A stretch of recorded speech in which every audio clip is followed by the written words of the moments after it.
Bawiin mo yung sinasabi mo. Mahal ako ni nanay at hindi totoo na iniwan kami ng tatay ko. Nalunod siya sa sabaw.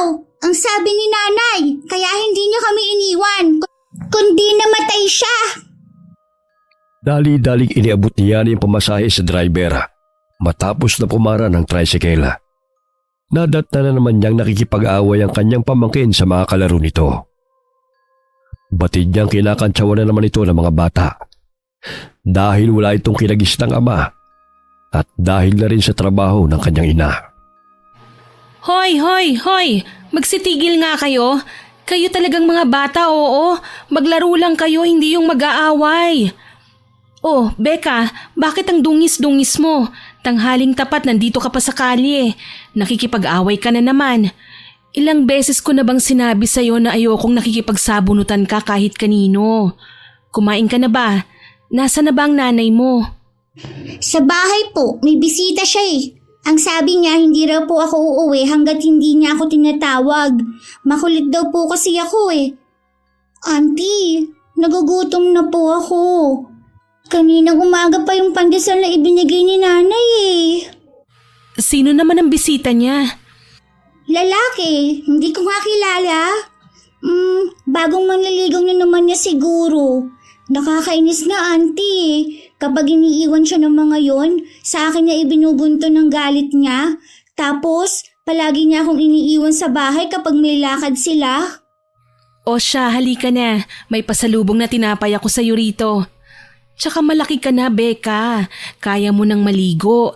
Hindi yang puro dungis yung mukha mo. Huwag mong iaasa pa sa nanay mo ang lahat dahil mas marami pa yung oras sa kanyang manliligaw kesa sa'yo. Isama mo na lang kasi ako sa pinagtatrabahuhan mo, auntie. Sige na. Hindi pwede. Mamaya mapagalitan ako ng amo ko, tanggalin pa ako sa trabaho. Hindi kasi pwedeng dalhin ng bata sa textile. Kung pwede lang, matagal na kitang isinama. Kapag nawalan ako ng trabaho, hindi na kita mabibilan ng pagkain at pangangailangan mo sa eskwela. Buti ka pa, mahal mo ko. Samantalang si nanay, palagi niya akong pinapagalitan kapag may kailangan akong bilihin sa school. Oh, wag ka nang magtampor yan. Umuwi na tayo para makaligo ka na, ha? Hindi pa man nakakapasok ng bahay si Yani, ay naririnig na niya ang tawa ng kapatid na si Lara. Nakita niyang inaakbayan pa ito ng lalaki. 5 taon ang tanda ni Lara sa kanya, ngunit mas responsable siya kaysa sa kapatid. Mula nang iwan sila ng kanilang mga magulang at pag-alagala sa lansangan, ay sila ng magkapatid ang namuhay na magkasama. Sa murang edad ay naging babaeng bayaran si Lara dahil yun lamang ang alam niyang paraan upang sila ay mabuhay at dahil sa sulsul na rin ng mga kaibigan nito. Salungat ni Lara ang pag-iisip ni Yani. Mas pinili niyang tumulong sa mga tindera sa palengke hanggang sa makapagtapos siya ng sekundarya at magkaroon ng pagkakataon na makapagtrabaho sa tindahan ng mga tela. O ate, tanghaling tapat, naglalambingan na kayo. Mamaya imbis na lang gamin kayo riyan, ay magliyab kayong dalawa. Ang init ng panahon, no? Kasing init ng titigan nyo. Tumahimik ka nga. Nakita mo may bisita ako, di ba? Nagmana talaga ng ugali sa'yo si Becca. Panira kayo ng kasiyahan. Bago ka kasi makipaglampungan sa bago mong manliligaw, asikasuhin mo muna tong anak mo. Hindi pa siya kumakain, 12:30 na oh. Nandito ka na kaya ikaw na mag-asikaso. Puro sakit ng ulo ang dala ng batang yan sa buhay ko. Buti nga binuhay ko pa yan eh. Doon na nga kayo ni Becca sa kusina, inaabala nyo na kami. Mawalang galang na, Ginoo. Alam mo bang may anak na tong ate ko? Mamaya pareho ka lang sa ibang manliligaw niya. Matapos na makuhang kailangan, iiwan at ayaw pala sa may anak. Hindi para usan ng kapatid ko, ha? Hoy, Yani, tumahimik ka nga. Binabastos mo na si Bibong eh. Hindi ko po siya binabastos, pinapaliwanagan ko lang. Gusto ko lang kasing klaruhin kung ano ba talagang intensyon niya sa'yo. Last month lang iyak ka ng iyak dahil iniwan ka ng nobyo mo. Tapos ngayon may bagong manliligaw ka na. Itikon mo na nga yung bibig mo. Nobyo ko na siya kaya tumigil ka na. Grabe naman, ang bilis mo namang makamove on. Kilalanin mo muna kasi ang magiging nobyo mo. Hindi yung konting kalabit lang bumibigay ka na kagad. Sige Lara, babalik na ako bukas. Mag-usap muna kayong dalawang magkapatid. Bibong, ako na lang ang pupunta sa bahay na tinutuluyan mo mamaya. Pagpasensyahan mo na tong demonyita kong kapatid, ha? Sige kumain ka na. Ingatan mong sarili mo at huwag kang magpapagutom. Taas ang kilay na nakapamewang si Yani habang palipat-lipat ang tingin sa kapatid at sa bagong kasintahan nito. Nang tuluyan ng makalabas ang lalaki sa kanilang bahay, ay sinimula na siyang bungangaan ni Lara. Ikaw, Yani, kung makapagsalita ka sa akin, akala mo kung sino ka na. Baka nakakalimutan mo na buhay ka nang dahil sa akin. Pwede ba ate, wag mong isumbat sa akin ang bagay na yan? Pareho tayong naghirap sa lansangan, kaya ayokong sapitin ni Becca ang dinanas natin. Pareho tayong tumira sa kalye, ngunit may choice tayo kung anong daan ang ating tatahakin. Hindi kita hinuhusgahan sa naging trabaho mo noon, pero hindi pa huli ang lahat para baguhin mong sarili mo. Irespeto mo naman kasi ang katawan at pagkatao mo. Sa gayon ay may lalaking tatagal sa'yo. Hindi yung gagawin ka lang para usan. Isang linggo lang ay iiwan ka na kagad dahil naumay na sa'yo. Babae si Becca. Huwag mo namang ipakita sa kanya na normal lang ang pabago-bago ng lalaking nakakarelasyon mo. Wala kang karapatan na pagsabihan ako ng ganyan. Ate mo ko, kaya wag mo akong babastusin. Oo, ate kita at kapatid mo ko kaya may karapatan akong pagsabihan ka. Ayokong nakikita kang nagmumukmok, naglalasing na parang sa mga lalaki lang umiikot ang mundo mo. May anak ka, nandyan si Becca, kaya ayusin mo ang buhay mo ate. Alam mo ba kung anong naririnig kong usap-usapan dyan sa kanto? Lahat daw ng lalaki pinapatulan mo. Wala kang inaayawan dahil ang katikati mo. Hindi ako masasaktan ng ganito kung hindi kita mahal. Lalong-lalo na nakikipag-away si Becca dahil yun ang sinasabi sa kanya ng mga tsismosang walang magawa kundi ang gawing kampulutan araw-araw. Pinagtatanggol ka ng anak mo. Kaya sana pahalagahan mo ang taong may pakialam at nagmamahal sa'yo. Hindi yung mga lalaking ginagamit lang ang katawan mo. Auntie Annie, tapos na po akong maligo. Kinuskus ko po na mabuti ang kilikili ko kagaya ng sinabi mo. Nag-aaway po ba kayo? Hindi. Halika, magbihis ka na para makakain na tayo. Padabog na umakyat ng kwarto si Lara at malakas na isinarado ang pinto. 17 taong gulang lamang noon si Lara nang isilang nito si Becca. Nabuntis siya ng kanyang customer, ngunit hindi niya na ito mahagilap. Nagtatrabaho siya noon sa isang bar. Matapos niyang manganak, ay siya nila nag-alaga kay Becca habang nagtitinda ito sa palengke. Kaya't naging mas malapit ang loob ni Becca kay Yani kaysa sa sarili nitong ina. Pag nasa trabaho ako, dapat marunong ka ng maligo. Di ba may suklay akong iniwan sa'yo rito? Bakit buhol-buhol na naman tong buhok mo? Kinuha kasi ni nanay, tsaka yung shampoo na iniwan mo sa akin. Sabi niya may sabong labada ng mandaw ron. Yun na lang po daw ang gagamitin ko. Hay nako, mamaya samahan mo ko sa Divisoria ha, mamimili tayo. Sige po, gusto ko yun. Auntie, may pera ka po ba? Bakit naman? Kung may sobra po, pwede niyo po ba akong bilihan ng manika? Naiinggit po kasi ako kay Pia. Binibilhan sila ng nanay nila. Hindi nila ako sinasali sa laro kasi wala akong manika. Oh, sige na nga. Basta ipangako mo sa akin na magpapakabait ka ha. Lahat ng sinabi ko sa'yo ay susundin mo. Tsaka alagaan mo ang nanay mo kapag nasa trabaho ako. Kada linggo lang kasi ako umuwi rito eh. Sayang din ang pamasahe. E di ipambibili ko na yun ang pagkain natin. Inaalagaan ko naman po siya. Kaya lang mainit po lagi ang ulo niya. Madalas niyang sinasabi na simula nang dumating ako sa buhay niya, minalas na siya. Huwag mong paniwalaan yan. Mahal ka niya.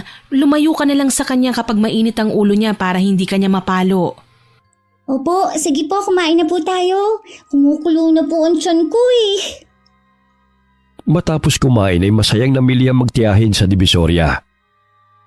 Walang pagsidla ng tuwa si Becca nang ibigay ng kanyang tiyahin ng manika ang gusto nito.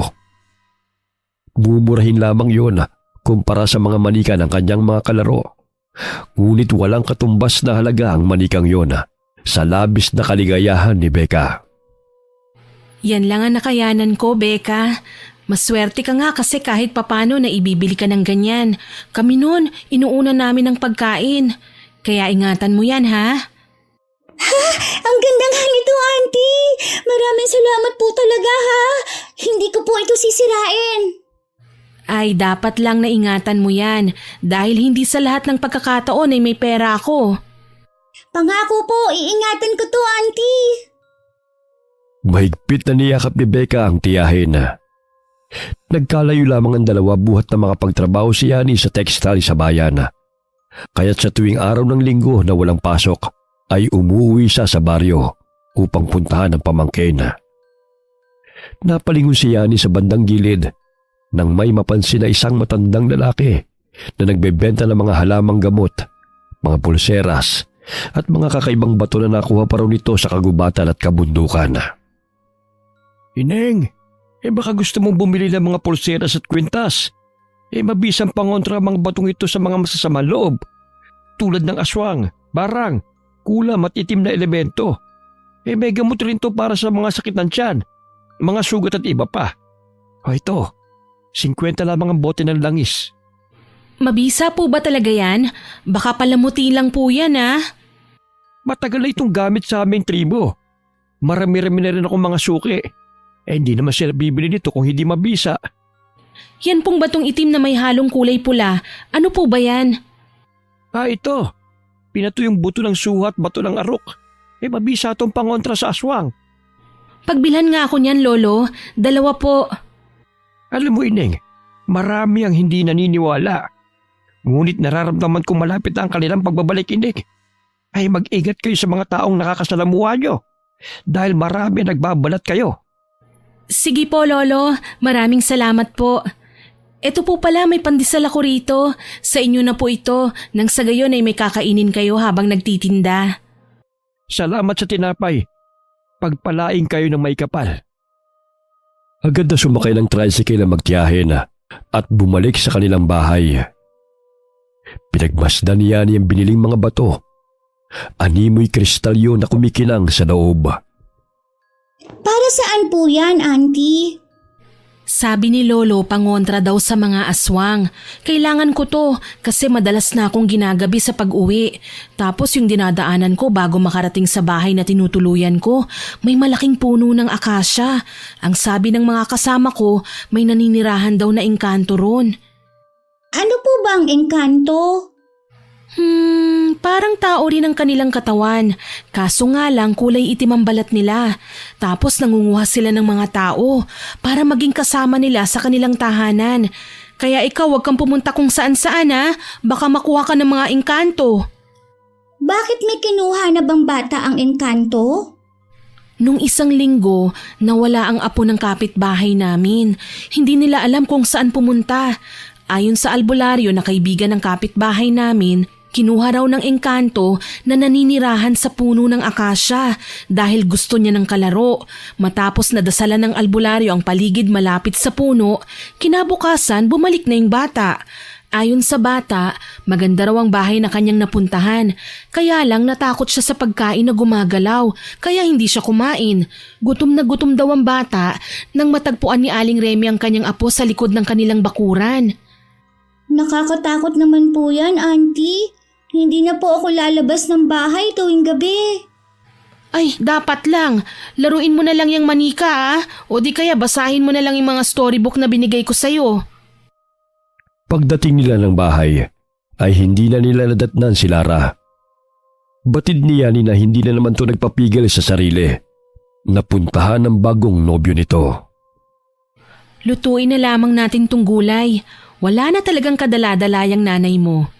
Kaya ikaw, Becca, mag-aaral kang mabuti, ha? Lahat ng gagawin mo ay pag-iisipan mo kung ang idudulot nito ay masama o mabuti.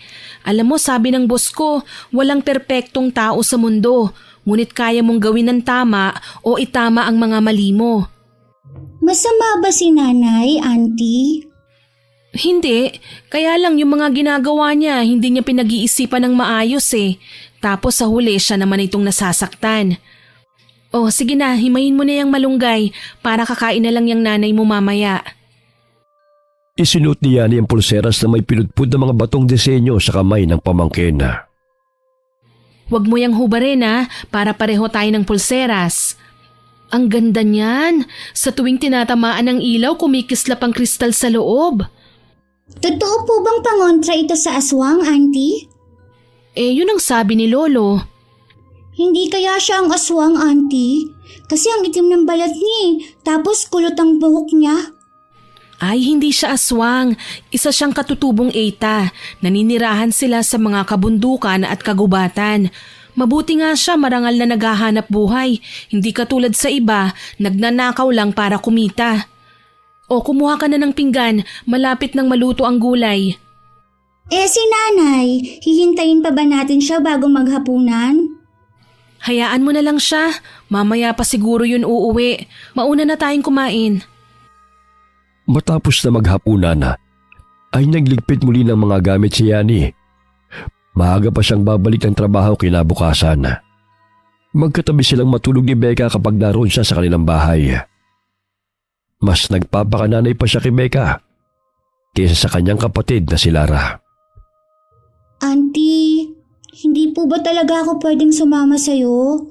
Bukas aalis ka na naman. Mag-isa na ako ulit kapag umalis si nanay. Pag dinala kita ron, mas lalong wala kang bantay. Kahit papano may mga kapitbahay tayo rito sa paligid na nakakakilala sa'yo kahit wala ang nanay mo rito. Bawal kasi ang bata ron eh. Kaya dapat lahat ng bilin ko sa'yo ay sundin mo. Tuwing linggo nandito naman ako eh. Tapos may pasalubong ka pa. Big girl ka na, hindi ba? Opo, namimiss kasi kita eh. Magkayakap na nakatulog ang dalawa. Habang si Lara hindi pa rin umuwi. 6:00 na ng umagay wala pa rin si Lara. Kaya maagang ginising ni Yani ang pamangkin upang magpaalam. Binigyan na rin niya ito ng pera para may pambili ito ng pagkain. Sapagkat madalas itong nalilipasan ng gutom kapag si Lara ang kasama nito. Habang naglalakad sa daan ay narinig ni Yani ang mga tsismosa na nagbubulong-bulungan at nakatingin pa ito sa kanya. Batid niyang pinag-uusapan siya ng mga ito. Saglit siyang tumigil sa paglalakad at dumapit sa mga nagkukumpulang mga babae. Oh, ba't napatigil kayo sa pagkukwentuhan? Para kasing ako na naman ang pinag-uusapan niyo eh. O Yani, aalis ka na? Bakit nakikihalubilo ka pa rin sa mga tsismosa? Mamaya sumabog pa yung uso mo katulad nila. Wala, tinatanong ko lang kung sino na naman ang topic nila. Matalim kasi ang tingin sa akin eh. Ay nako, umalis ka na. Wala kang mapapala sa kanila. Umuwi ka na nga, hinihintay ka na ni Becca. Tapos yung suot mo pakiayos naman. Konting kembot na lang ilalabas na yung kaluluwa mo eh. Pakialamera ka talaga kahit kailan. Ang init-init eh. Komportable ako sa ganitong damit. Napangiti siya nang makitang halos lumuwa ang mga mata ng mga ito habang nakatingin kay Lara. Maging si Yani ay hindi nakaligtas sa panghuhusga ng mga kababaihan dahil sa trabaho ng kanyang kapatid. Agad siyang sumakay ng tricycle ang dumaan yun sa kanyang harapan. Pagdating ng bahay ni Lara ay agad itong inutusan ng anak na ipagtimpla siya ng kape. Nakasimangot pa ito kaya binato niya ito ng unan. Hoy! Wala ang tiyahin mo rito. Kaya huwag ka magbuhay, prinsesa. Ako ang kasama mo kaya bumangon ka na riyan. Laban mo rin yung mga damit ko. Ang aga-aga pa, Nay. Gusto ko pa po matulog. Babangon ka o ibabalibag kita riyan. Babangon na nga. Kaya mo naman magtimpla ng kape. Nung isang araw nga, tinimplahan mo ng kape si Mang Bibong. Tapos na hindi ka na marunong. Ibang usapan yon. Tsaka pwede ba wag mo akong bisitin? Ang aga-aga eh. Ito na nga po, magtitimpla na po. Pasimangot na tinimplahan ni Becca ang kanyang ina ng kape. Dahil inaantok pa imbes asukal ang ilagay niya sa kape, ay iodized salt ang kanyang nailagay at agad ay binigay sa ina. Ibinuga ni Lara ang hinigop ng kape nang malasahan na sobrang alat nito. Pweh, ano ba yan, Becca? Bakit ang alat? Papatayin mo pa yata ako eh. Asin ang inilagay mo imbes na asukal. Asukal yung inilagay ko. Eto po. Hindi ka ba marunong magbasa? Iodized salt to. Yang kasing auntie mo ang arte-arte. Pwede namang ordinaryong asin ang bilhin. Sorry po, Nay. Parehas kasing pino kaya napagkamalan kong asukal. Ipagtitimpla na lang po kita ulit. Wag na. Sinisira mo lang ang araw ko. Magsaing ka na lang dahil nagugutom na ako. Nakapagluto na po si Auntie. Tsaka may itlog na po tayong ulam. Nay, akala ko po ba itinigil mo na yung paninigarilyo mo? Sabi kasi ng teacher namin na masama po yan sa kalusugan. Hay nako, sabihin mo sa teacher mo, wag niya akong pakialaman. Hindi pa naman ako namamatay kaya hindi ito masama sa akin. Sinindihan ni Lara ang sigarilyo gamit ang posporo. Ilang beses na siyang pinagsabihan ni Becca na tigilan na nito ang paninigarilyo dahil madalas na siyang inuubo. Oy Becca, ihanda mo mga gamit natin. Dahil magbabakasyon tayo sa lugar ni Nabibong sa Holy Week. Aalis po tayo rito, Nanay. Saan naman po tayo pupunta? Kasasabi ko lang, di ba? Dun sa lugar ni Nabibong. Gusto niya ako magbakasyon sa kanila. Alangan namang iwan kita rito. Mapupuno na naman yung tenga ko sa kakaputak ng tiyahin mo kung pababayaan kita. Pero Nay, mag-aalala po si Auntie kung aalis tayo nang hindi niya alam kung saan lugar yun. Dito na lang po ako sa bahay. Sino makakasama mo rito? Pwede ba, Becca? Huwag kang maging KJ sa kaligayahan ko. Puro na lang problema ang dala mo. Tsaka, kailangan ko rin ng taga-bitbit ng mga gamit. Ako ang nanay mo. Hindi lahat ng gagawin ko eh. Magpapaalam ako sa tiyahin mo. Nasisiguro kong hindi naman yun papayag eh. Akala mo naman nanay ko siya. Ilang sandali bumukas ang pintuan ng bahay. Iniluwa nun si Bibong na may bitbit na pandesal. Napatingala si Becca nang tumingin sa lalaki sapagkat hanggang bewang lamang siya nito. O Becca, ang aga-aga bakit nakasimangot ka? Papangit ka niyan. Hayaan mo na ang batang yan. Ang aga kong buniset kaya pinagsabihan ko. Ikaw naman oh. Huwag masyadong mainitin ang ulo. Kagabi lang nagpainit na tayo ha. Ang batang yan ayaw sumama sa akin. Gusto pang magpaalam sa tiyahin niya. Lahat na lang kasi ng desisyon ko kinukontra nun. Problema ba yun? Di isama mo silang dalawa para makapag-bonding naman kayong tatlo. Alam mo babe, maganda yung lugar namin. Hindi tulad dito sa syudad na puro polusyon at ingay. Doon payapa. Kahit pinalilibutan ka ng bundok, masarap manirahan doon. Marami kaming pananim at mga alagang hayop. Kaya hindi ka magugutom. Nasisiguro ko magugustuhan mo ron. Sabik na akong pumunta sa inyo. Paano ba yan, may anak na ako? Baka ayaw ng mga magulang mo sa akin. Ipapakilala nga kita sa kanila eh. Tsaka walang problema sa kanila kung may anak ka. Siguradong mabibigyan ko sila ng apo. Ang sweet mo talaga sa akin. Sige na, kumain na tayo. Oh, tawagin mo na si Becca para makapag-almusal na tayo habang mainit pa tong dala kong pandesal. Kumain na siya. Tsaka, pinaglaba ko muna para hindi na maglaro sa labas. Mamaya makipag-away na naman yun eh. Tirhan na lang natin siya para may makain siya mamaya. Ikaw kumain ka ng marami para maging malusog ka kapag pumunta tayo sa probinsya. Mamaya sabihin pa ni na inang na pinababayaan kita.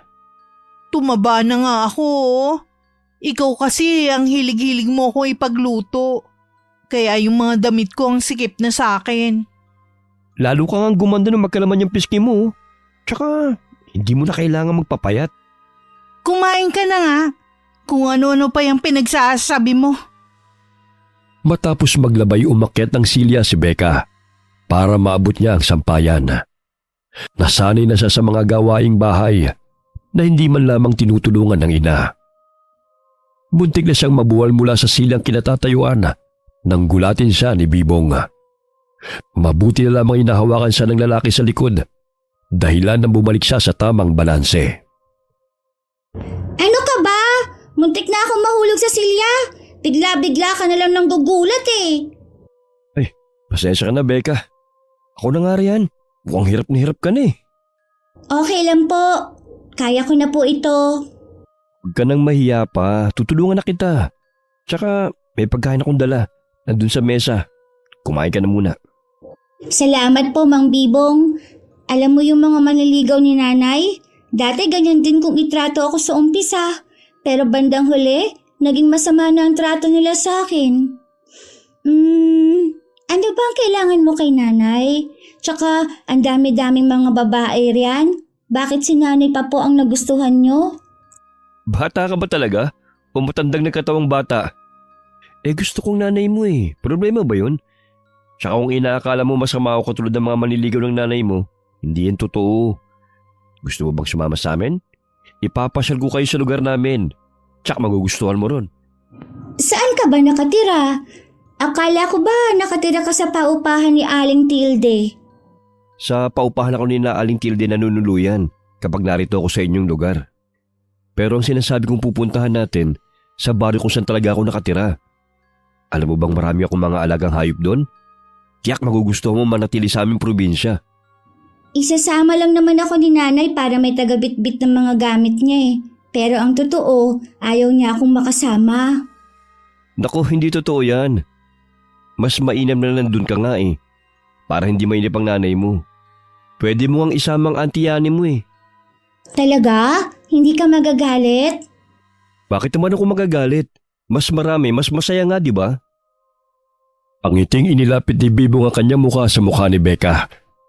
Napakunot noo ang bata nang mapansin na baliktad ang kanyang replika sa mga balintataw ng lalaking kaharap. Mang Bibong, bakit parang may color red yung bilog sa mata mo? Tsaka bakit baliktad ako? Hindi katulad sa salamin? Baliktad? Naku, nagkamali ka lang yata eh. Kumain ka na nga lang. Naghalo na ang gutom at pagod mo eh. Kumain na ako kanina. Baliktad po talaga ako sa mga balintataw mo oh. Kinurap-kurap ni Bibong ang kanyang mga mata at muling inilapit ang mukha sa bata. Gayon na lamang ang mapanuring tingin ni Becca sa mga mata ng lalaki. Bahagya siyang napasimangot nang maaninaw na tama na ang pwesto ng kanyang replika sa balintataw ni Bibong. Oh, baliktad ka pa rin ba? Hindi na. Siguro namamalikmata lang ho ako. Alam mo Becca, may iba't ibang kulay talaga ang mga balintataw. May kulay itim, kaki, asul at berde. Yung nakita mo na color red sa gilid ng balintataw ko, ganun talaga yun minsan. Lalo na't pagod ako sa katitidig sa computer. Okay po. Ubos mo na po bang maisampay ang mga labahin? Tulungan mo na lang ho akong mag-igib ng tubig. Maya-maya maliligo na yang si nanay. Sige ba? Nasaan na ba yung timba? Pangiting tumakbo si Becca na tinungo ang kanilang banyo. Labis ang kanyang tuwa dahil may tumulong sa kanya sa mga gawain. Ang bait mo pala, Mang Bibong. Nasaan na ba si nanay? Nakatulog matapos mag-almusal. Alam mo Becca, sa probinsya, hindi ka na mahihirapan pa mag-igib ng tubig. Hindi ka tulad dito na kailangan mo pang pumila at makipag-unahan sa mga tao. Dun sa amin, malinis ang tubig ng talon. Malapit lang sa aming bahay, kaya hindi na pahirapan ng tubig. Pwede ka rin maligo ron. Talaga ho? Ang galing naman. Gusto ko po yun, Mang Bibong. Pwede bang wag mo na akong tawagin Mang Bibong? Ang pangit kasing pakinggan eh. Dito na lang para hindi masagwa. Bati naman tayo, di ba? Sige po, Tito. Yun! Ang gandang pakinggan. Matapos na mapuno ang mga sisidlan ng tubig, ay dali-daling pumasok ng bahay si Becca. Nakaramdam siya ng gutom, kaya't kumain siya ng dalang pagkain ni Bibong. Yan ang gusto ko, yung kumain ka Becca, para tumaba ka naman. Tsaka huwag ka masyado maglaro sa labas, baka magkasakit ka pa niyan eh, dahil sobrang init ngayon. Alam mo, Tito, sa lahat ng manliligaw ni nanay, ikaw lang itong mukhang mabait. Paano mo naman nasabi yun? Kasi ikaw lang tong tumulong sa akin sa pag-iigib ng tubig. Sana bukas naman ulit ha. Oo ba? Basta bago tayo pumunta sa probinsya, pataba ka na ha? Para hindi ako sabihin ni na inang na ginugutom ko kayo. E di magdala ka na maraming pagkain araw-araw. Ilang araw ang lumipas. Napapansin ni Lara na naging malapit ang loob ng anak sa nobyo nitong si Bibong. Kaya't lihim na mas lalo siyang napahanga sa lalaki. Tumaba rin silang mag-ina dahil madalas silang ipagluto nito. Mabait naman yung anak mo. Ikaw nga lang tong palagi siyang pinagagalitan. Oh, malapit ang maluto tong tinolang niluluto ko.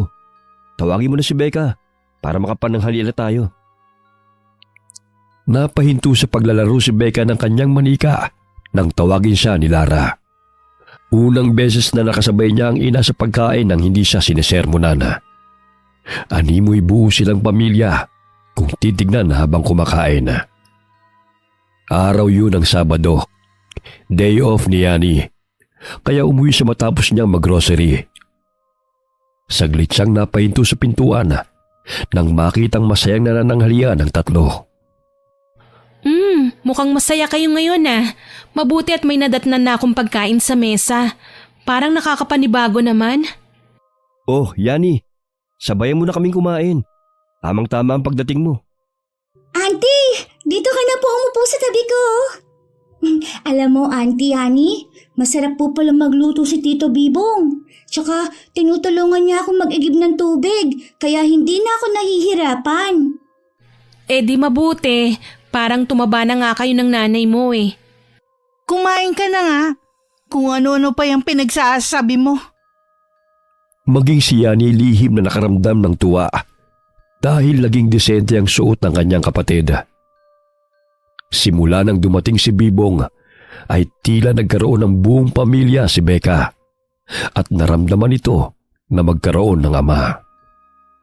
Siya nga pala. Gusto kaming isama ni Bibong sa probinsya nila. Long weekend naman kaya naisip naming magbakasyon. Saan ba ang lugar nila? Sa Baryo Kalingaw. Parang ngayon ko lang narinig ang lugar na yan Tsaka hindi ba delikadong mamasyal kapag Holy Week? Kung ayaw mong sumama, dumito ka na lang sa bahay. Magbabakasyon ako, kaya huwag ka nang kumontra. Tsaka isasama ko yan si Becca. Para may magbitbit ng mga dala ko. Gagawin mo pa talagang personal assistant tong si Becca? E di sasama ako kung kakawawain mo lang tong pamangkin ko. Baka mapano pa yun doon. Kailan ba ang alis ninyo? Siguro sa Martes na. May trabaho pa kasi si Bibong sa araw ng Lunes 2 linggo pa naman bago ang araw na yun. Kaya makakapaghanda pa ng dapat na dadalhin. Tamang-tama, wala rin kaming pasok ng 5 araw kaya sasama ako. Himala na sasama ka. Alam ko kasing uutusan mo lang ang anak mo Parang pinanganak ka kasing reyna. Kawawa naman ang pamangkin ko pag nagkaganon. Mabuti nang nandun ako para mabantayan ko rin siya. Hindi ko naman kinakawawa yan Kailangan lang niya magbanat ng buto. Dahil puro laro na lang ang inaatupag niya. Ayan na naman kayong dalawa. Marami pang ulam mo kaya ubusin nyo na yan. Mas okay nga magbakasyon kayong tatlo para makapag-bonding naman kayo. Humigop ng sabaw si Yani. Bahagya siyang napapikit dahil sa sarap nito. Napasulyap siya sa pamangkin at napangiti naman ito sa kanya. Binulungan niya ito dahilan na tumawa si Becca. Tama ka nga, ang sarap nga niyang magluto. Mabuti naman dahil hindi marunong magluto si ate. Oo nga po, Auntie. Anong binubulong-bulong yung dalawa riyan? Alam kong pinag-uusapan niyo na naman ako. Hindi ang sabi ko kasi masarap ngang magluto itong si Bibong.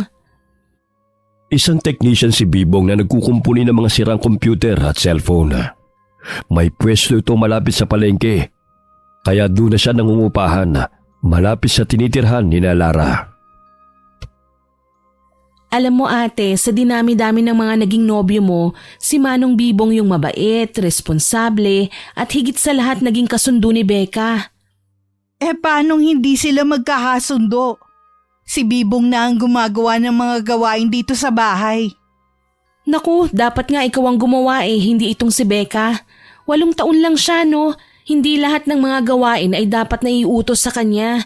Bata lang siya at paminsan-minsan ay kailangan niyang makipaglaro. Ay, alam mo, 2 na kayo ni Bibong na pinagsasabihan ako ng ganyan tungkol kay Becca. Nabibingin na ang tenga ko sa paulit-ulit na paalala. Mas bagay nga sa yung disenteng damit at hindi na lumalabas yung boobs mo. Tumaba kasi ako Hindi na kasya ang mga damit ko. Kaya puro t-shirt na lang ang sinusuot ko. Tsaka ipapakilala niya ako sa mga magulang niya. Hindi niya gustong pumunta ako sa kanila na nangangayayat. Baka sabihin na pinababayaan daw niya ako. Ayaw mo nun, alagang-alaga ka? Di ba yan naman ang gusto mo? Tumigil na rin pala ako sa trabaho ko.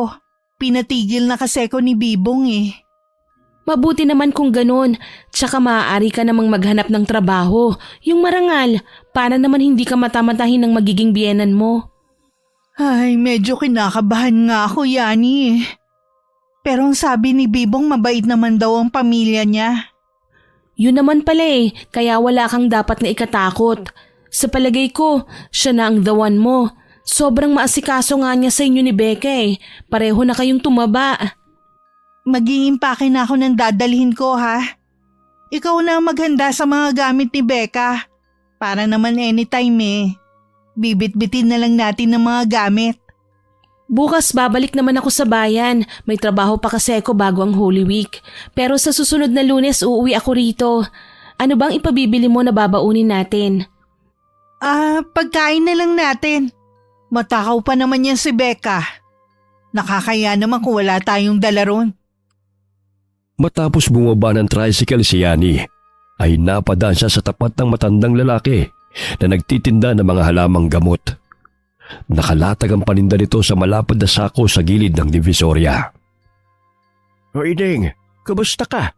Ikinigagalak kung makita kang muli. Lolo, mabuti naman po. Eto nga suot ko ng pulseras na binili ko sa inyo. Tsaka medyo hindi na po ako natatakot dahil wala na po akong nararamdaman sa bahay na inuupahan ko. Dati kapag ginagabi ko sa daan, parang may sumusunod po sa akin Mag-iingat ka, Ineng. Huwag ka basta-basta magtitiwala sa mga taong nakapaligid sa'yo. Marami ang mapagkunwari. Hindi lahat ng mabuti ang pinapakita sa'yo ay dapat mong paniwalaan. Nararamdaman ko rin ang nagbabadyang panganib na dala ng mga taong nakapalibot sa inyo. Ito ang langis na may sangkap ng samot-sari pangontra sa masasamang nilalang. Ginawa yan sa araw mismo ng Biyernes Santo nakaraang taon.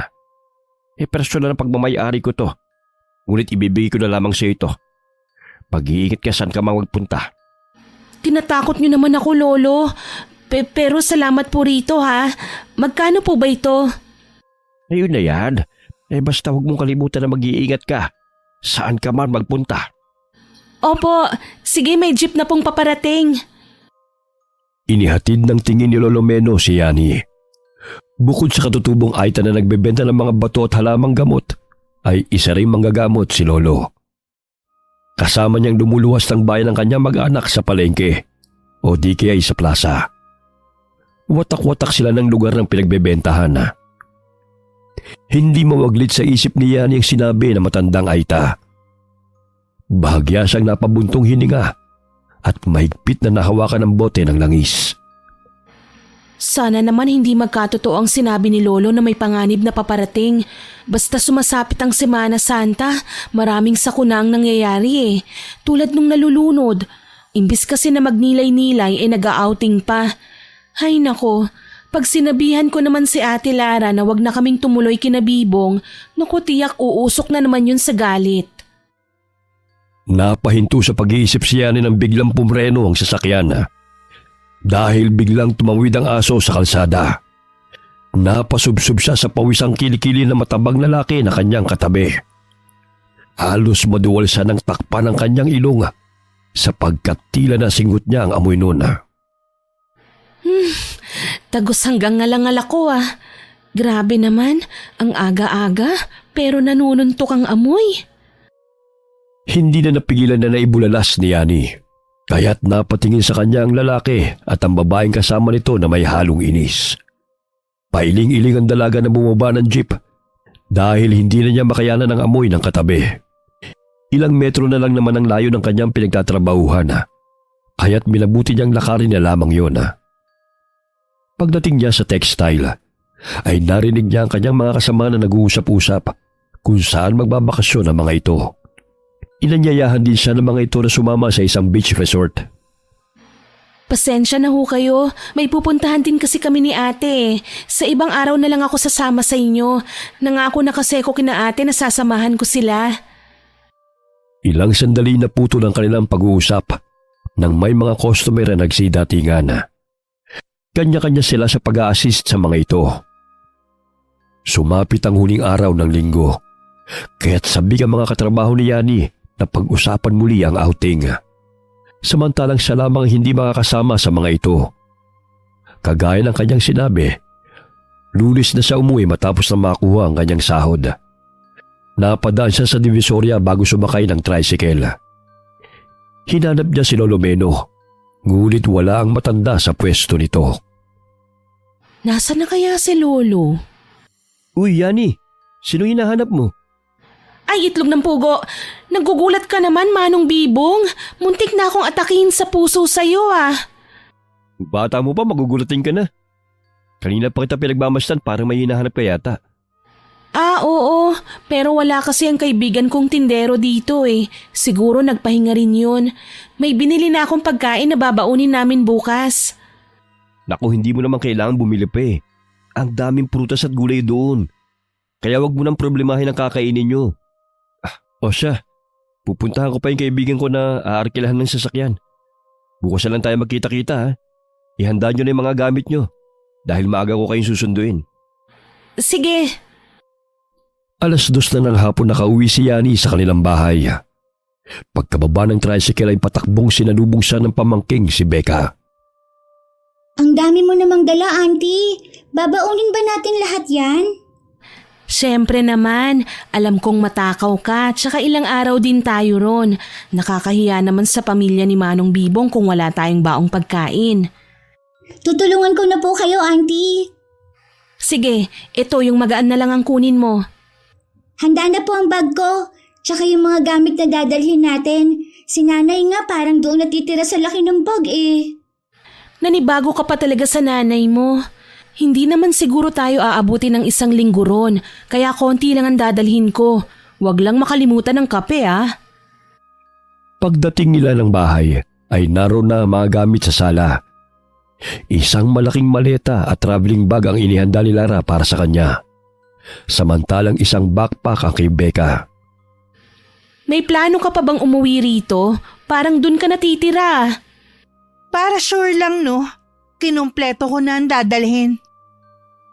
Binuksan ni Lara ang plastic na dala ng kapatid upang tignan ang pinamili nito. Dadalhin mo ba tong iodized salt?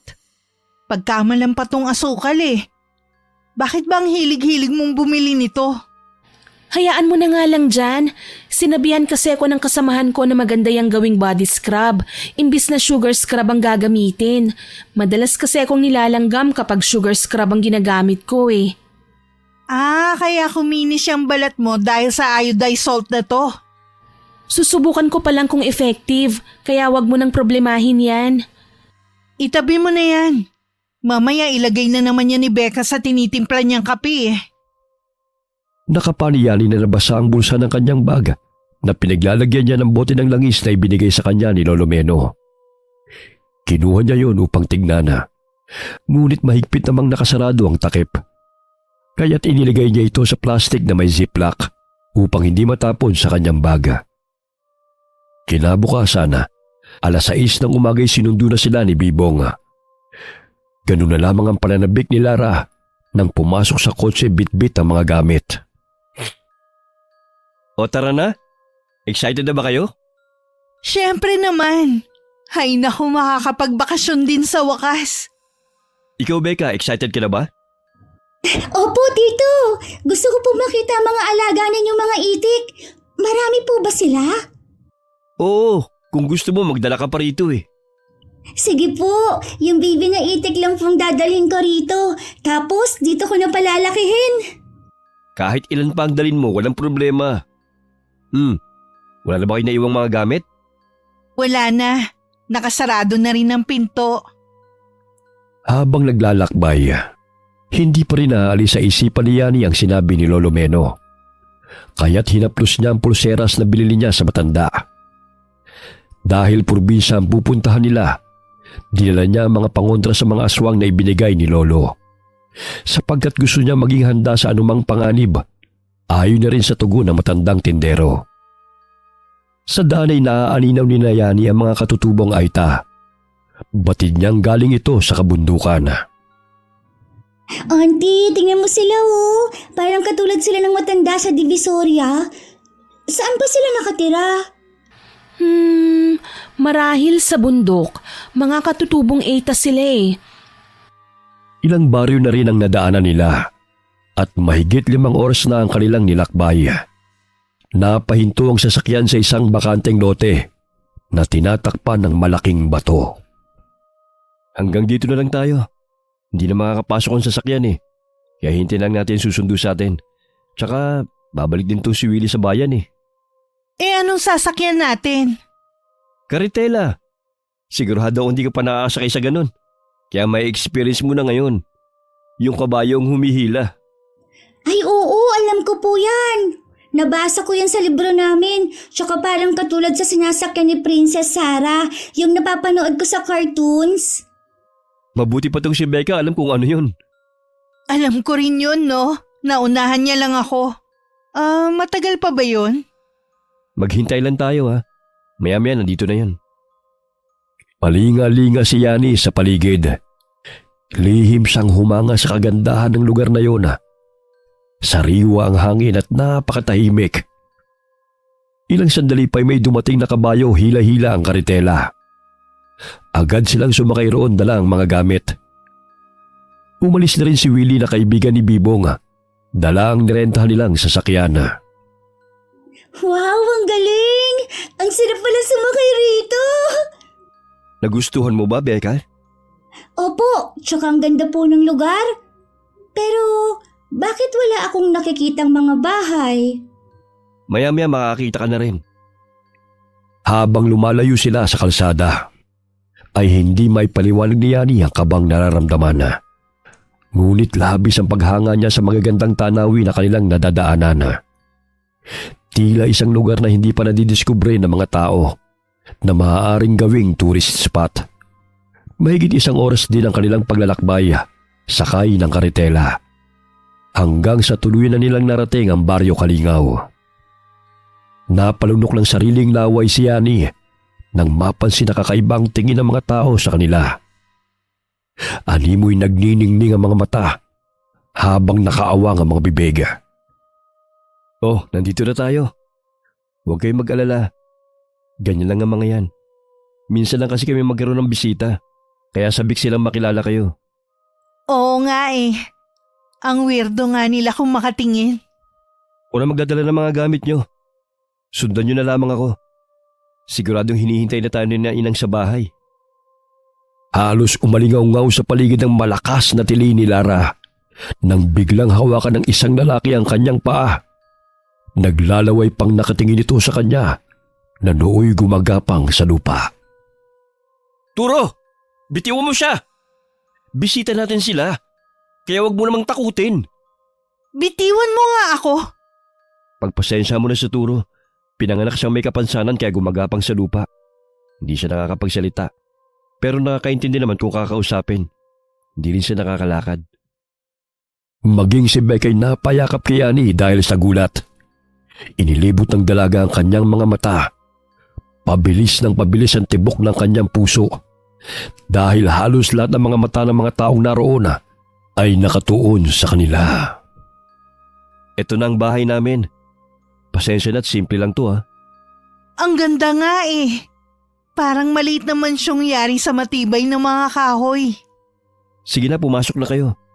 Natitiyak kong sabik na silang makilala kayo. Bumungad sa paningin ni Yani ang ama at ina ni Bibong. Naroon din ang 2 mga kapatid nito sa sala. Marahang tumayo ang ina ni Bibong mula sa pagkakaupo sa sala at agad silang nilapitan. Mahigpit na hinawakan ni Yani ang kamay ng pamangkin dahil sa hindi may paliwanag na kaba. Pilit siyang ngumiti sa ginang upang hindi siya nito mahalata. Auntie, parang nakakatakot po siya. Tingnan mo, oh. Kamukha niya yung witch sa Rapunzel na napanood ko sa TV. Huwag kang maingay. Mamaya marinig ka. Umupo muna kayo sa sala. Ipapasok lang itong mga gamit nyo para makapagpahinga na rin kayo. Babe, pwede ba kitang makausap saglit? Oh, bakit? Ang sabi mo magugustuhan ko rito. Pero wala pang isang oras eh. Parang gusto ko nang umuwi. Nakakatakot naman dito sa inyo oh. Tingnan mo sila kung paano nila kami titigan. Alam ko naninibago ka lang. Huwag ka mag-alala. Masasanay ka rin sa kanila. Ngayon lang kasi sila nakakita ng maganda eh. Walang mangyayaring masama sa inyo rito. Hinalikan ni Bibong sa noo si Lara upang maibsan ang takot na nararamdaman nito. Matapos niyang maipasok ang mga gamit sa loob ng kwarto, ay isa-isa niya itong ipinakilala sa kanyang mga magulang. Ganun na lamang ang saya ng mga ito nang bumisita sila Lara sa kanila. Napako rin ang tingin ng ama ni Bibong kay Becca, kaya't hindi humihiwalay si Yani sa pamangkin. Auntie, kanina pa ako tinitingnan ng matandang lalaking yun, oh. Nakakatakot po siya. Naku, nakyutan lang siguro sa'yo kasi bilugan na ang pisngi mo. Basta wag mong huhubarin ang pulseras na binigay ko sa'yo ha. Tsaka kung anong sasabihin ko, dapat mong sundin, maliwanag ba? Opo, auntie. Suot ko naman po ang pulselas eh. Habang kumakain ay wala pa ring imik sina Yani at Becca. Samantalang si Lara ay kinakausap ng ina ni Bibong. Isang tanong isang sagot lamang siya dahil naninibago pa sa mga tao na kanilang kaharap. May inilapag na inihaw na karne ang kapatid ni Bibong sa hapag. Napansin ni Yani na hindi pa luto yun dahil may dugo-dugo pa. Bagamat yun ang inulam ng mga magulang ni Bibong na sina Christina at Delio. Huwag na kayong mahiya, kain lang ng kain. O ikaw Yani, ayaw mo na ba? Kumain ka pa. Para tumaba ka tulad ng ate mo at ni Becca. Busog na ako. Tito, gusto ko po sana kumain ng inihaw. Kaso parang hilaw pa yan eh. Ay, sige. Ipasasalang ko na lang ulit kay Dado sa apoy. Kinuha naman kasi kagad kahit hindi pa luto oh. Uy, Becca, tama na yan. Kanina ka pa kumakain eh. Tignan mo nga yung tiyan mo, parang puputok na. Hayaan mo siya, marami pa naman pagkain eh. Maging sila rin napahinto sa pagkain dahil hindi masikmura ang paraan ng pagkain ng ama ni Bibong na naroon sa kanyang harapan. Tumatalsik pa ang likido mula sa kinakagat itong karne at tila baboy ito kung gumuya ng pagkain.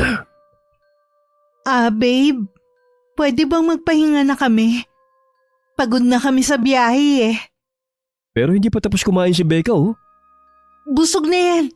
Mamaya hindi pa yan matunawan sa katakawan niya. Agad nilang tinungo ang silid matapos nilang kumain. Tila hindi komportable ang ina ni Bibong sa tuwing lumalapit siya kay Yani dahil hindi siya nakakatagal maging kay Becca. Napasulyap ito sa pulseras na suot ng dalawa. Kinabukasan ay ipinasyal ni Bibong ang kanyang mga bisita. Ang pangambang naramdaman ni Yani at Lara ay napalitan ng pagkamangha sa tanawin na kanilang nakikita. Naligo sila sa talon kung saan malinis ang tubig. Ang ganda-ganda dito, auntie. Hindi na kailangan na magbobomba pa sa puso. Ang lamig-lamig pa ng tubig. Mag-iingat ka, baka madapa ka. Mabato pa naman. Maging si Yani nagtampisaw sa tubig. Masaya silang naligo ng pamangkin. Samantalang sina Bibong at Lara naman ay magkasama. Nakisabay na rin ang ilang mga bata sa kanila. Dahil madaldal si Becca, ay madali niyang naging kaibigan ng mga batang naroon. Noon lamang siya nakaranas na tratuhin ng maganda. Hindi katulad sa kanilang lugar na madalas ay inaaway siya ng mga bata. Sa utos na rin ng mga magulang ng mga ito, nalayuan siya. Oh, umahon na muna kayo riyan. May dala akong buko oh. Wow, paborito ko yan. Inutusan ko yung mga bata. Ang bilis silang umakit sa mga nyog. Hindi ko na kaya eh. Dahil tumaba na rin ako. Grabe no?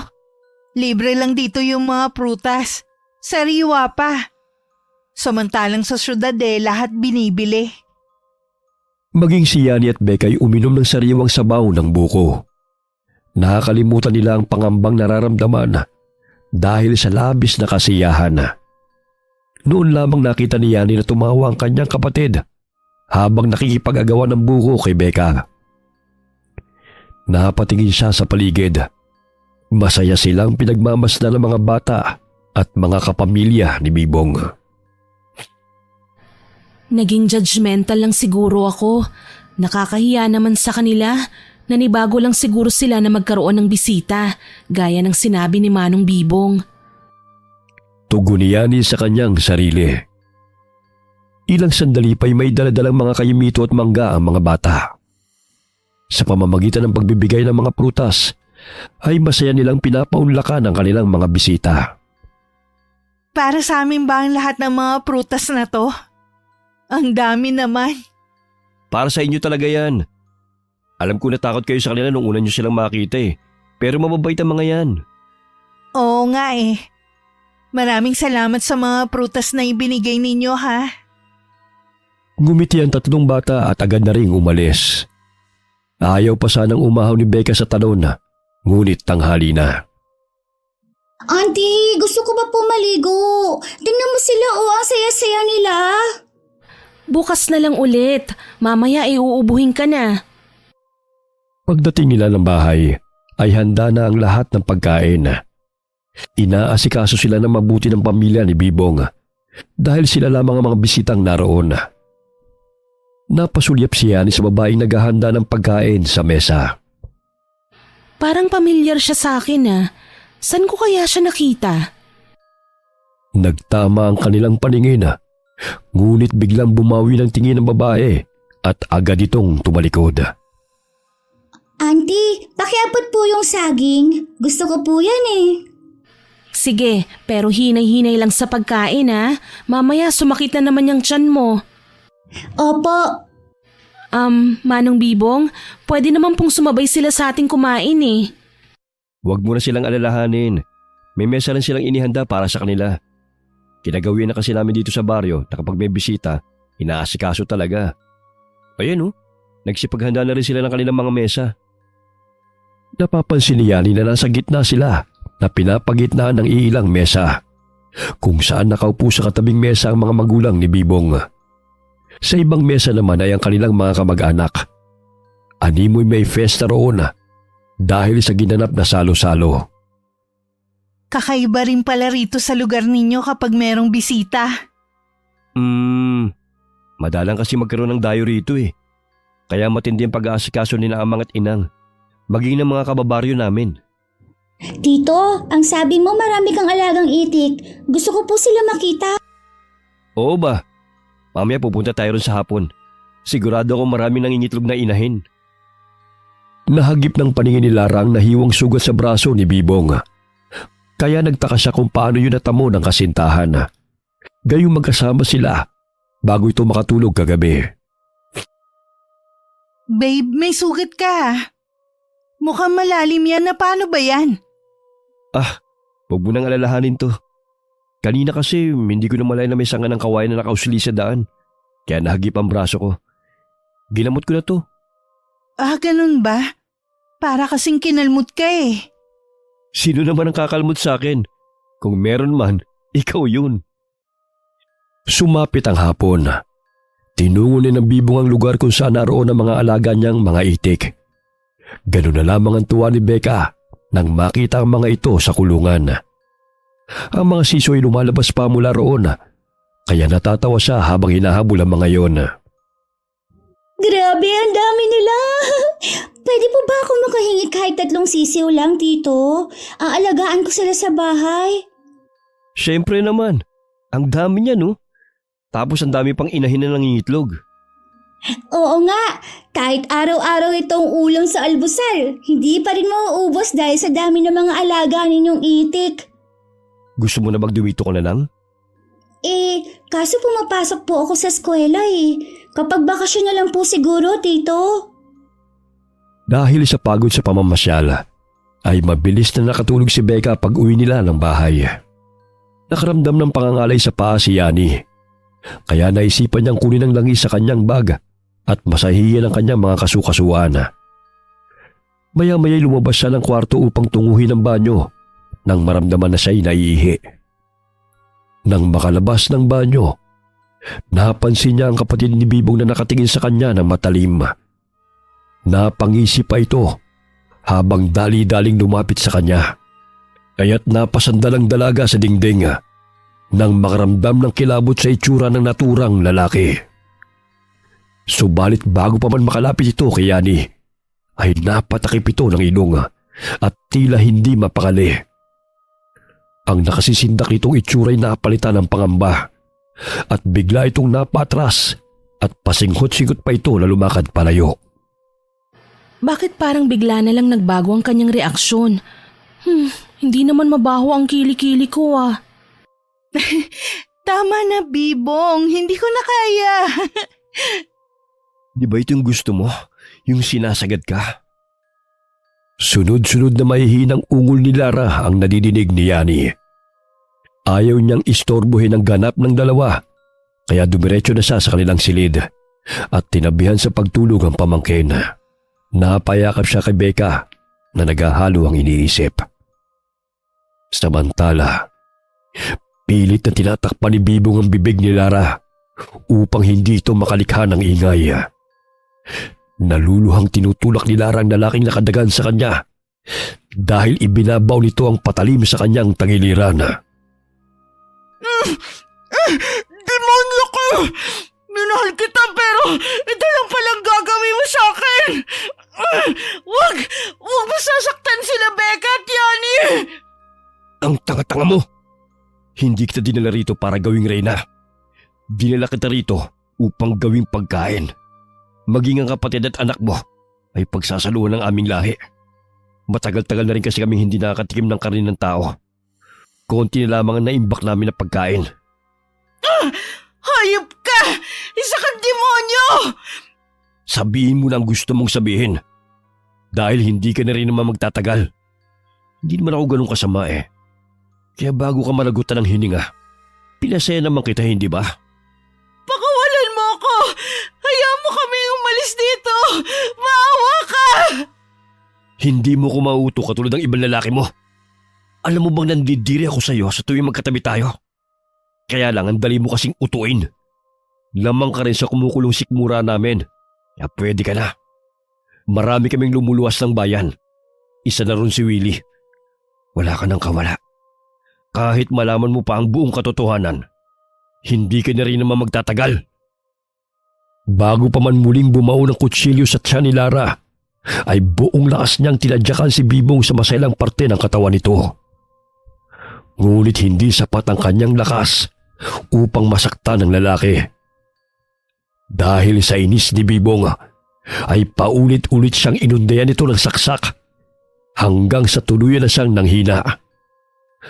Tumulo pa ang mga luha sa mga mata ni Lara habang inaalalang masasayang alaala nilang magkapatid kasama si Becca. Ilang sandali pa'y tumigil ang pagtibok ng pulso ni Lara at tuloy na itong binawian ng buhay. Nakaramdam ng pagkauhaw si Lara kaya tinungo niya ang kusina upang kumuha ng tubig.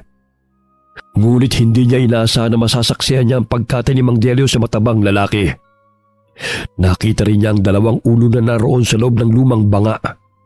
Kaya't dali-dali siyang tumakbo patungo sa silid ni Yani. Ngunit bago pa man niya mabuksan yun, ay malakas na hinila siya ni Bibong at ipinasok sa kanilang kwarto at doon pinaslang. Balisa si Yani sa kanilang hinihigaan. Hindi niya alam kung bakit hindi siya mapakali. Nakakarinig siya ng mga kalabog mula sa labas ng kanilang silid. Kaya't marahan niyang binuksan ang pintuan at tinignan kung ano nangyayari. Namilog ang kanyang mga mata nang makita ang dugo ang kapatid na nooy buhat na ni Dado.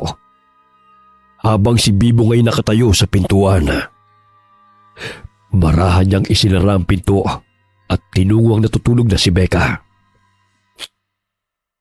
Becca, gising! Gumising ka!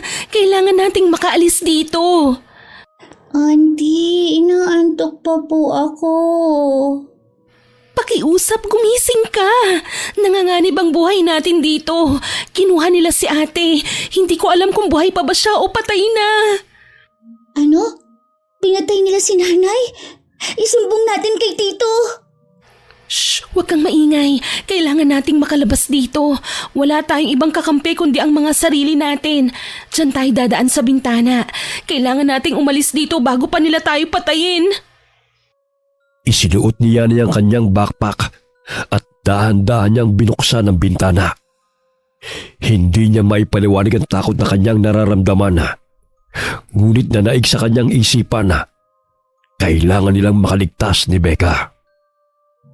Auntie, natatakot po ako. Baka mahuli nila tayo. Hindi kita iiwan. Dahan-dahan baka makita nila tayo. Narinig nilang bumukas ang pintuan ng silid, kaya't dali-dali silang tumakbo palayo. Napahinto sila sa tapat ng kusina. Dahil sa kawain lamang ang dingding, ay sumilip si Becca roon at nakita si Lara na nakahiga sa ibabaw ng mesa. Auntie, si nanay yun, diba? Huwag kang maingay, mamaya marinig nila tayo. Anong gagawin nila kay nanay? Bakit nila pinatay si nanay, auntie? Hindi ko rin alam kung bakit, pero kailangan nating makalayo rito bago pa nila tayo mahuli.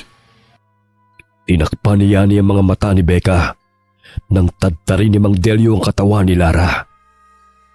Hinagis pa nito ang ulo sa banga kung saan sila malapit na nagkukubli, kaya tumalsik pa ang dugo sa kanila. Halika, doon tayo. Kailangan nating makarating kung saan naroon ang karitela. Kailangan nating makasakay ron. Sige po. Muli silang tumakbo, ngunit humarang sa kanilang harapan sina Dado at Bibong. Kumingisi pa si Dado habang lumalapit sa magtiyahin. Gabi na. Bakit lumabas kayo ng silid nyo? Gusto lang naming magpahangin. Nainitan kasi itong si Becca. Pumasok na kayo sa silid nyo. Baka mapano kayo rito. Mamaya na. Hindi na kasi kami inaantok. Ayos lang kami rito. Ang sabi ko, pumasok na kayo ng bahay. Huwag nyo kong galitin. Bakit? Anong gagawin mo sa amin? Itutulad mo ba kami kay Ate Lara? Bakit hinayaan mo siyang tadtarin ng iyong ama? Dinala mo ba kami rito para gawing pagkain? Hoy! Huwag mo kong angasan. Hindi ubra ang pagiging mataray mo rito. Gusto mo bang putulin ko yung dila mo? Salbahe ka! Bakit ba hinayaan patayin nila si nanay? Alam mo ikaw na bata ka? Nagtitimpi lamang ako sa kakulitan mo. Kahit na kailan, hindi kita ituturing na anak. Lumapit ang isang babae kay Bibong at bahagyang humalik ito sa pisngi ng lalaki. Matalim din itong nakatingin sa kanila. Ilang sandali pa inaalala niya ang babae kung saan niya ito nakita. Siya ang kasama ng matabang lalaki na nakasabay niya sa jeep. Naglalambingan pa ang mga ito. Nandilat ang mga mata niya nang makita ang putol na ulo na bitbit ng babae. Biglang nagbago ang wangis ni na Bibong. Tinubuan ng matatalim na mga ngipin at ang balat nila ay maihahalin tulad sa bayawak. Auntie, bakit parang naging halimaw po sila? Natatakot po ako sa kanila. Layuan niyo kami! Huwag kayong lalapit! Auntie, papatayin nila tayo at tulad ng ginawa nila kay nanay. Binuksan niya ang dala niyang bag. Napansin niyang doon niya na ilagay ang iodized salt, kaya dali-dali niyang pinunit ang plastik at isinabo yun sa mga aswang na lumalapit sa kanila. Ngunit tila hindi man lamang ito tinatablan. Bakit hindi sila natatabla ng iodized salt? Asin naman to ah. Ay nako, yan na ba ang pangontrang dala mo? Paano ba yan, Yani? Hindi kami tinatablan. Walang iya ka? Minahal ka ng ate at pamangkin ko, pero ito lang ang gagawin mo sa amin? Anong kasalanan namin sa'yo? Malugod ka naming tinanggap sa aming buhay, pero ikaw lang din pala ang magiging sanhi ng aming kamatayan. Hindi lang naman kayong dinala namin dito. Wala na kaming magagawa. Dahil kayo mga tao ang pagkain namin. Tatanga-tanga naman kayo eh. Kaya walang dapat sisihin, kundi ang mga sarili nyo. Nanginginig na humihikbi si Becca habang mahigpit na napayakap sa tiyahin. Napansin ni Yani na imbes na iodized salt ang kanyang isinaboy sa mga aswang ay ang plastik ng asukal ang kanyang nabuksan. Shit, asukal pala to, Becca, kaya hindi sila tinatablan. Huwag na kayong tumakas. Mapapagod lang kayo. Kinapa ni Yani ang isang supot at agad na pinunit yun. Nasisiguro niyang iodized salt na yon dahil tinikman muna niya bago isinaboy sa mga aswang. Tila napaso ang aswang na si Bibong at ang mga kasamahan nito nang lumapat sa kanilang balat ang asin. Dahil sa galit ay ibinato ng babaeng aswang ang putol na ulo na hawak nito kina Yani at Becca. Auntie, lumalayo sila tuwing isinasabi mong asin sa kanila. Kulang ang asin na ito dahil ang dami nila. Wala tayong mahihinga ng tulong dahil lahat silang naninirahan dito ay mga aswang. Hoy, Yani! Tigilan mo na yung pagsaboy mo ng asin! Hindi mo kami mapapatay sa ginagawa mong yan! Hindi niyo masasaktan si Becca! Lumayo kayo, mga demonyo! Habang parami ng parami ang mga nagaanyong aswang na lumalapit sa kanila, ay ganoon na lamang ang pag-apaw ng langis sa bote. Kinuha yun ni Yani at aksidenteng tumalsik ang langis kay Dado na patakbong lumalapit sa kanila. Malakas itong umatungal at napasapaw sa kanyang pisngi sapagkat animoy napaso ang kanyang balat nang tamaan siya ng langis na may sangkap ng arok at samut-saring halaman na pangontra sa mga aswang. Nakikita mo ba yun, Becca? Tila napapaso sila sa langis. May pananggalang na tayo sa kanila para hindi na nila tayo malapitan. Oo nga, Auntie. Kalahati na lang ang natirang langis sa bote. Pinahira ni Yani ang buong katawan ng pamangkin ng langis, maging ang kanyang katawan. Dahil medyo mabantot ang amoy nito, ay hindi rin makayanan ng mga aswang. Sa tuwing dumadampi sa kanilang balat, ay hindi nila mapigilan ng pangangati at napapaso rin sila. Gawa yun sa halaman ng arok na kinatatakutan at iniiwasan ng mga aswang, lalo na ang mutya nito. Lumalayo ang mga aswang sa tuwing lumalapit ang magtiyahin sa kanila. Hulihin niyo sila! Hindi maaaring makatakas sa dalawang yan! Dahil tutugisin na naman tayo ng mga tao kapag nalaman nila ang ating tinitirhan. Hindi ko sukot akalain na may malakas ang pangontra. Bakit kasi hindi mo sinigurado bago mo sila dinala rito? Dahil wala naman akong naramdamang kakaiba nung naglalakbay kami. Marahil may gumagabay sa kanila. Malakas ang kapangyarihan na bumabalot sa babaeng yan. Magiging malaking problema natin siya kapag hinayaan natin siyang makatakas. Kaya patayin silang dalawa! Humahangos na tumakbo sina Becca at Yani palayo sa lugar ng mga aswang. Napakong tingin ni Yani kung saan naroon ang karitela, kung kaya't tinungo nila ito. Bilis, sumakay ka na, Becca! Kakalagan ko lang tong kabayo. Dali, Auntie. Paparating na sila.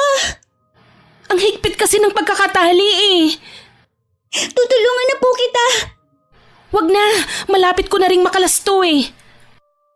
Agad na sumakay si Yani sa karitela nang tuluyan ng makalaga ng kabayo. Hinampas niya ang likod nito gamit ang maliit na sanga ng kahoy, kaya tumakbo ito palayo. Gayon na lamang ang paghabol sa kanila ng mga aswang habang iba'y sumakay rin sa karitela na nakikipaghabulan sa magtiyahin. Auntie, hinahabol nila tayo. Malapit na sila. Binibilisan ko na nga, kaso parang pagod na rin tong kabayo eh. Kapwa sila napasigaw ng biglang huminto ang kabayo at malakas na humalihing bago bumagsak sa lupa. Naninaw ni Yani na may bumaong patalim sa leeg ng kabayo na inihagis ni Bibong. Auntie, bakit ano nangyari sa kabayo? Becca, tinamaan siya ng patalim sa leeg. Mukhang patay na siya. Paano na po yan? Hindi na tayo makakaalis pa rito. Halika, doon tayo magtatago sa mga halaman. Natisod si Becca. Kaya inalalayan siya ni Yani na makapagtago sa damuhan. Biglang napalingon si Becca mula sa kanilang likuran nang may marinig na humahangos. Naninig nilang dalawa na may batang aswang na nakangisi at patakbo itong lumundag upang sakmalin si Yani.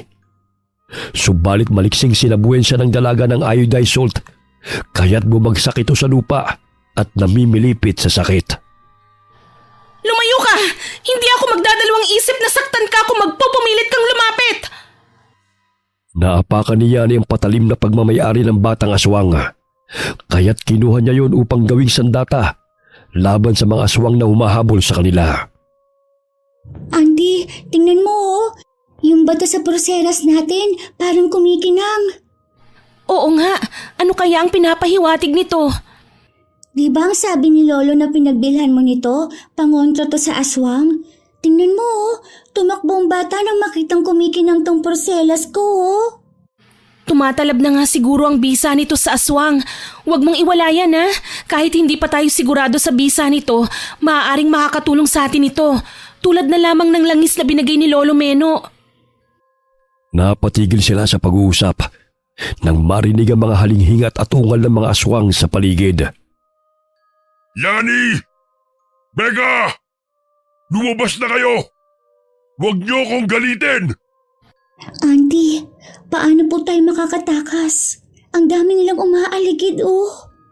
Shh! Huwag kang maingay para hindi nila tayo makita. Bahagyang napatingala si Becca nang may tumutulong malagkit na laway sa kanyang ulo. Magsasalita pa sana siya nang takpan ni Yani ang kanyang bibig. Dahan-dahan silang umupo sa likod ng puno dahil naaninaw nilang may nakasampa na aswang sa itaas ng kahoy.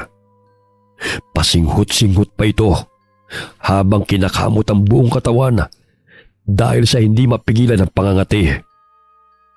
Nawala ng balanse ang aswang at bumagsak mula sa itaas ng puno. Mabuti na lamang ay doon siya nahulog sa kabilang bahagi, kaya't hindi niya nakita ang magtiyahin. Nararamdaman kong nasa paligid lang sila. Sadyang palakas ng palakas ang taglay na pangontra ng dalawang yon. Kaya't habang maagay dapat na natin silang mahuli. Asin lang naman ang alam kong pangontra ng dalawang yon. Mauubos din yon. Hindi lang yon. Kundi nararamdaman ko may taglay silang mutya na siyang nagpoprotekta sa kanila. Ang pangangati ng katawan at pagkapaso ng ating mga kasamahan ay sanhiyo ng kanilang tangang kapangyarihan. Mga kasama, hanapin niyo sila! Dahil katapusan na natin kapag nakatakas ang dalawang bubuit na yon. Kahit kailan mga pasahoy talaga ang dalawang yun. Dahan-dahang gumapang sina Becca at Yani sa mayayabong na damo. Sa gayon ay makalayo sa mga aswang na humahabol sa kanila. Nangangatog ang katawan ni Becca dahil sa labis na takot. Naramdaman ni Yani na may humawak sa kanyang paa. Ngunit dahil sa langis na hinaplos niya sa kanyang katawan, ay napasigaw ang aswang dahil tila napaso ang kamay nito. Nakaagaw yun ang pansin sa iba nilang kasamahan, kaya tumakbo ang mga ito patungo sa kanilang kinaroroonan. Dali, Becca, tumakbo na tayo! Napapaso sila sa langis, ngunit hindi ito sapat para layuan nila tayo! Auntie, pagod na po ako. Halika, dito ka sa aking likod. Kakargahin na kita. Auntie, malapit na po sila. Hindi tayo magpapahuli sa kanila. Makakauwi tayo ng buhay. Nagngingit-ngit na sa galit ang mga aswang, lalo na sina Bibong. Kaya't hinagis niya ang hawak niyang patalim patungo sa kinaroroonan ni Becca. Bagamat nadapa si Yani, kaya't hindi natamaan ang magtiyahin. Tanging ang hibla ng buhok lamang ni Becca ang nasagi nito. Aray! Auntie, ayos ka lang ba? Kaya ko pa naman. Hindi na malaya ng dalawa na burol na ang kanilang tinatahak, kaya't nahulog sila at nagpagulong-gulong pababa. Beka, nasan ka? Kailangan na nating makaalis rito. Malayo-layo na tayo sa kanila. Nakapaniyani si Becca na nawala ng malay, kaya't umiiyak siyang inalog-alog ang pamangkin. Beka, gumising ka! Hindi pwedeng maabutan nila tayo! Pilit niyang kinarga ang pamangkin. Ngunit dahil sa pagod na rin, ay natumba siya habang karga si Becca. Humagulgol siya ng pag-iyak at napalhod nang may makitang tao na humarang sa kanyang harapan. Bahagya siyang napatingala nang marinig ang pamilyar na boses sa kanyang pandinig. Eneng, bakit napadpad kayo rito? Mapanganib ang lugar na ito. Lolo Meno! Oo, ako nga. Mga bata, tulungan niyo sila makatayo. Lo, tulungan niyo po kami ng pamangkin ko. Hinahabol po kami ng mga aswang. Pinatay nila ang ate ko at gusto rin nila kaming patayin. Naramdaman ko ang enerhiya ng mutya na binigay ko sa iyo. Kaya sinundan ko. Hindi nga ako nagkamali na narito ang isa sa mga nagmamayari ng mutya. Inalalayan ng mga binatilong aita na kasama ni Lolo Meno, sila Yani at walang malay na si Becca. Maya-maya'y dumating ang mga aswang sa pangunguna ni Inang Aswang at ni Bibong. Hoy, tanda! Ikaw na naman! Ibalik mo sa amin ang dalawang yan! Kahit kailan hindi mo talaga kami tinatantanan! Hanggang dito ba naman ay pinapakialaman ninyo kami? Lolo, pakiusap. Huwag niyo pong hahayaan na makuha nila kami. Maawa po kayo sa amin. Hindi ko kayo ibibigay sa kanila. Ang tagal namin silang tinutugis. Dahil kami ay napagkakamalang mga aswang sa ginagawa nilang pagpatay. Marami na sa aming mga kasama na ipinaslang dahil napagkamalang mga aswang. Kaya hindi ako mapayag sa gusto nilang mangyari. Bingi ka ba? Umalis na kayo! At iwan ang dalawang yan. Sa gayon hindi na kayo madamay pa! Matagal na kaming nadadamay! Dahil sa kawalang hiya ninyo! Kami na pagkakamalang mga aswang! Gayong tahimik kaming naninirahan sa kabundukan! Dahil na nagkita-kita na naman tayo! Hindi ko hayaan na may mga biktima pa uli kayo! Pilit na nilalabanan ng mga aswang ang pangontra ni Lolo Meno. Tulad ng kapangyarihan na gumagabay kina Yani at Becca, ay mas malakas ang pangontrang taglay na matandang aita.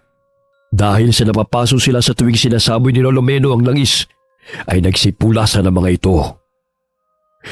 Ngunit dahil sa matinding pagnanais ni Lolo Meno na patayin ang inang aswang na siyang pinuno nila, ay nilabanan niya ito. Animoy naging isang malaking bayawang inang aswang. Umaba ang buntot ito at dila. Matanda ka na! Hindi ka na ganun kalakas kagaya ng pagpaslang mo sa aking ama! Matagal ko nang inaasam-asam ang araw na ipaghigante ang kanyang kamatayan! Nararapat lamang sa iyo ang patayin! Dahil ang mga katulad ninyo ay mga salot! Maging ang aming buhay nanganganib! Dahil sa masasamang ginagawa ninyo sa mga tao! Hinampas ng inang aswang si Lolo Meno ng buntot ito. Tumila po ng matanda, kaya't napangisi ang inang aswang. Bagamat kinuha ni Lolo Meno ang kanyang pana at inasinta sa noo ang inang aswang.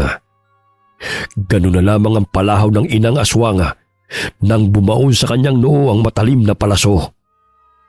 Napalingon si Bibong sa ina, kaya't malakas nitong tinadyakan ang kalaban nitong binatilyong aita upang tulungan ang ina. Ngunit unti-unti itong nawalan ng buhay. Nagngingit-ngit sa galit si Bibong, ngunit natuon ang pansin ito kay Yani at Becca na nakasandal sa puno kasama ang isang katutubo. Pilit na nilalabanan ni Bibong ang pangangate ng katawan habang lumalapit kay Yani na may langis at mutya ng arok. Hinablot niya si Yani sa paa at kinaladkad ang dalaga. Aray! Bitiwan mo ako! Aray! Ikaw ang dahilan ng pagkasawi ng aking ina! Papatayin kitang babae ka! Sisihin mo ang sarili mo. Dahil kung hindi mo kami dinala rito, hindi mamamatay ang nanay mong aswang. Salbahe ka! Isusunod kita sa kapatid mong marumi ang pagkatao! Mas marumi ka dahil ang katulad mo'y kahit kailan ay hindi na magbabago. Kasing lansa ng bunganga mo ang budhi mo. Bitiwan mo ako, hayop ka! Dinaganan ng aswang na si Bibong si Yani. Galit na galit itong ibinuka ang bibig upang sakmali ng dalaga. Ngunit isinaboy ni Yani ang natitirang laman ng langis sa bote sa mukha ng lalaking aswang. Bagamat iniindaman nito ang pangangati at hapdi ng katawan upang mapatay si Yani, ay hindi na nito magawang malabanan pa ang sakit dahil nalapnos na ang balat nito sa mukha at umuusok na rin ang buo niyang katawan. Kaya't siya na mismo ang lumayo sa dalaga. Ngunit dahil sa dami ng langis ng arok na dumampi sa kanyang mukha, ay nanuot yun sa kanyang laman hanggang sa mga lahati ang natapyas niyang pisngi. Kumandusay ang katawan ni Bibong sa damuhan na binawian ng buhay. Dahil sa takot sa katutubong mga aita, ay patakbong umalis sa mga aswang. Kabilang na roon ang ama at ang babaeng totoong karelasyon ni Bibong. Deng, halika na, patay na yan. Gusto pa niyang labanan ng bisa ng langis, ha? Diyan siya nagkakamali. Dahil pinalakas pa yan sa tulo ng mutya ng iyong pulseras. Sa tingin ng iba'y ordinaryo lamang yan. Ngunit lumalabas ang kanyang kapangyarihan kapag ikaw ay nasa panganib. Samahan mo pa ng pananampalataya sa poong lumikha. Dahil kung hindi dahil sa kanya, ay hindi tayo gagabayan ng mga puti ang gabay. Lo, nasan si Becca?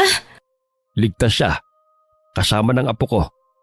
Nawalan lamang siya ng malay dahil sa matinding pagod at takot. Gagamutin ko siya pagdating natin sa tribo. Halika na, si Orem na lamang magbubuhat sa pamangkin mo. Lolo, natatakot po akong balikan ng mga aswang. Maaari kayong manirahan kasama namin.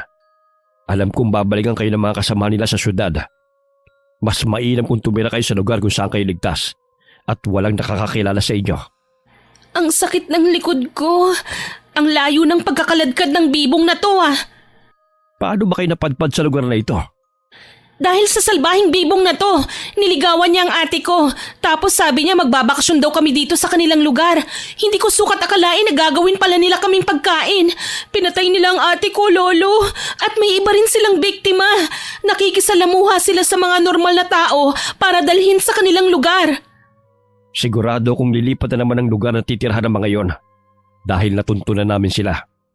Ilang kasamahan na rin namin ang namatay dahil sa kagagawa nila. Pinagbibintangan na kami ang mga aswang. Kaya't pansamantala akong tumigil sa pagtitinda dahil sa hidwaan ng aming panig laban sa kanilang pangkat. Pagdating sa tinitirhan ni Lolo Meno ay nagising si Becca. Ganun na lamang ang palahaw ng bata. Hindi niya gustong lumayo ang tiyahin sa kanyang tabi dahil sa takot at matinding trauma na nangyari sa kanila. Ginamot ni Lolo Meno ang mga sugat na magtiyahin. Pansamantalang nanirahan silang dalawa kasama ang mga katutubong aita. Minanmanan ng mga kasamahan ni Lolo Meno ang lugar kung saan naninirahan ng mga aswang. Ngunit wala na roon ng mga ito. Batid nilang lumipat na naman ang tirahan ng mga ito at naghahanda upang muling makapambiktima. Hindi mapigilang mapaiyak ni Yani habang niyayakap ang pamangkin dahil kung hindi sa tulong ni Lolo Meno ay hindi sila nakaligtas sa kamay ng mga aswang. Wakas,